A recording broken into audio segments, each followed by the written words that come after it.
Ya. Siapa yang nggak hadir? Ayo.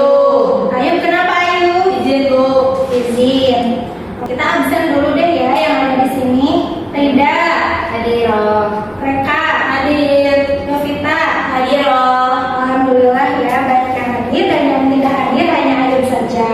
Nah, coba kalau minggu kemarin kan kita sudah belajar tentang puasa. Nah, kalau bulan kemarin kalian puasa tidak? Ada yang puasanya full tidak? Puasa. Aku tapi nggak full. Gak apa-apa, karena itu kita masih belajar ya, kalian hebat. Nah, untuk hari ini kita akan belajar tentang apa? Tentang kebersihan. Coba sebelumnya anak-anak tadi waktu sekolah pada mandi gak? Mandi sendiri? Iya. Ah, pintar. Nah, jadi hari ini kita mau belajar tentang kebersihan. Coba kalau misalkan kalian sebelum pergi sekolah itu kan mandi dulu, itu termasuk kebersihan tidak? Iya. Nah, nih Ibu mau jelasin dulu ya. Jadi kebersihan itu adalah keadaan kita yang bersih, keadaan kita yang rapi, dan keadaan kita yang sehat. Kalian hari ini sehat semua? Sehat. Itu berarti dari kalian menjaga kebersihan. Kalian pakaiannya hari ini sudah rapi belum? Coba dilihat. Sudah. Ya, sudah baik. Nah, di situ itu salah satu tentang kebersihan. Coba di sini ada yang hafal surat Al-Quraisy. Aku hafal Bu. Hafal. Nah, jadi sebelum kita membaca surat Al-Quraisy, di materi kebersihan ini nanti kita bisa tahu tentang kebersihan itu apa. Terus nanti kalian juga bisa menyebutkan kebersihan-kebersihan di rumah sama di sekolah itu apa saja.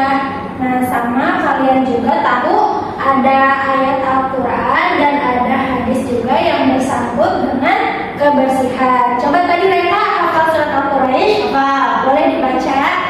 Bismillahirrahmanirrahim. Li'ilafil Quraisy ilafihim rihlatash syita'i was-shayf falyabudu rabb hadzal bait alladzi at'amahum min ju'in wa amanahum min khauf. Ya, tepuk tangan dulu semuanya. Sudah bagus ya. Nah, jadi dari surat Al-Quraisy kita itu diajarkan tentang pemberian nikmat dari Allah. Salah satunya adalah nikmat kebersihan. Terus kita juga diajarkan tentang rasa syukur. Rasa syukur karena hidup kita apa ini? Sehat. Kemudian hidup kita bersih. Nah, itu yang diajarkan dari surat Al-Quraisy. Coba kita lihat dulu nih. Anak-anak dilihat. Kalau ini ada banyak sampah atau bersih? Banyak sampah. Banyak sampah Bu. Banyak sampah. Kalau gambar yang di bawahnya bersih atau ada sampahnya? Bersih. Bersih. Bersih. Beda tidak? Beda. Kalau yang banyak sampahnya kalian mau gak ke situ? Nggak mau. Iya, betul. Kalau yang ke tempat bersih? Mau. Soalnya bersih. Bersih. Enak. Ya. Nah, jadi kalau misalkan kita hidup bersih, kita itu akan hidup dengan sehat, kemudian kita juga akan hidup dengan nyaman. Coba kalau misalkan hidup yang kotor itu gimana? Nggak mandi. Ya, tidak mandi. Terus apa lagi? Bau. Terus apa lagi? Gatal-gatal ya. Ya, betul, gatal-gatal ya. Kemudian dari situ ini ada salah satu hadis dari riwayat Muslim. Nanti ibu yang baca dulu, baru kalian ikuti ibu ya. Ya. Bismillah.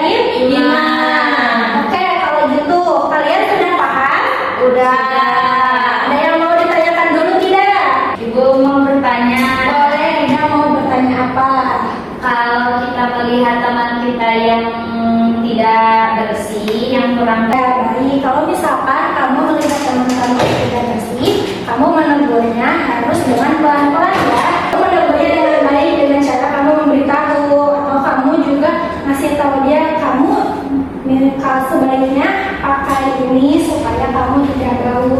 Kamu sebaiknya berangkat ke sekolah mandi dulu supaya kamu bersih. Ibu coba mau tahu nih, kalian bisa tidak menyebutkan contoh perilaku hidup bersih di rumah sama di sekolah? Ada yang tahu? Tahu.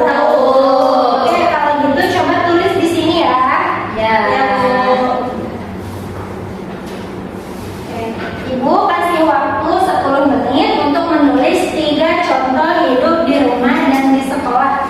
Hidup bersih di rumah dan di sekolah. Udah, coba dimulai dari Reka dulu. Reka ke depan dulu. Teman-temannya dengerin ya, ini penyampaian dari Reka tentang hidup bersih di rumah dan di sekolah. Ayo boleh. Ada yang pertama yang hidup bersih di rumah, kan ada 3. Pertama, membersihkan kerapian tempat tidur, terus mencuci piring, Ya, dan sapu dan pel lantai rumah. ya. Kalau di sekolah, Kalau di sekolah itu membuang sampah pada tempatnya, terus melaksanakan piket kelas dan tidak mencoret-coret meja. oke baik. Tepuk tangan dulu untuk mereka. Oke, silakan Reka duduk. Boleh, Bu? Ya, ini. Kemudian kok kita boleh maju. Coba hidup bersih di rumah dan sekolah apa aja? Di sini aku ada 3. Yang pertama, kalau perilaku hidup bersih di rumah, membersihkan kamar. Yang kedua, menyapu rumah. Dan yang ketiga, membersihkan halaman depan rumah. Ya, bagus. Terus kalau perilaku hidup bersih di sekolah, yaitu membersihkan kelas, yaitu kayak meja, kursi dibersihin, dirapikan. Terus yang kedua, menyapu kelas. Dan yang ketiga, tidak membuang sampah sembarangan. Oke, kasih tepuk tangan untuk yang bisa. Baik ya, tadi Ibu sudah melihat penyampaian dari kalian. Itu bagus-bagus semua ya. Kalian juga sudah tahu apa itu kebersihan dan bagaimana cara hidup bersih di rumah, kemudian di sekolah, bagaimana contoh-contohnya juga. Nah, salah satu yang kecilnya kalau di sekolah itu apa coba? Jangan buang sampah sembarangan. Betul, kalau buang sampah berarti harus kemana? Ke tong sampah. Tong sampah ke tempat sampah. Coba anak-anak, siapa yang mau berbicara tentang materi hari ini? Tadi kita belajar apa aja coba? Kebersihan. Terus ada apa lagi? Kita harus bagaimana hidup bersih? Harus mandi. Mandi, terus Harus rapi. harus rapi Supaya sehat. Betul, kita harus mandi, harus rapi supaya Sehat. Nah, untuk tugas nanti minggu depan, Ibu mau kasih ini ya. Nanti kalian gambar di rumah, boleh digambar dengan pensil warna ya yang bagus. Nanti minggu depan sama Ibu dikumpulkan di sekolah. Ya, Ibu. Oke, jadi ya kebersihan ini adalah sebagian dari iman dan kita sebagai anak-anak yang sehat, anak-anak bangsa Indonesia harus hidup bersih dan rapi, ke sekolah bajunya harus rapi, harus sudah mandi biar kita sehat. Nah, ayo kita beresin tasnya ya sebelum pulang. Sebelum pulang nanti kita berdoa dulu. Berdoa dimulai. Alhamdulillahirabbil alamin. Assalamualaikum warahmatullahi wabarakatuh. Waalaikumsalam warahmatullahi wabarakatuh. Saya Yovita Agustin Fadilah akan menilai dari pemaparan Nur Alifiatri Andini untuk materi dan penyampaian materi kali ini cukup bagus dan cukup sudah dapat dimengerti oleh siswa. Cuman kedepannya untuk dapat menggunakan media pembelajaran yang lebih menarik supaya anak-anak seru juga dalam pembelajaran kali ini.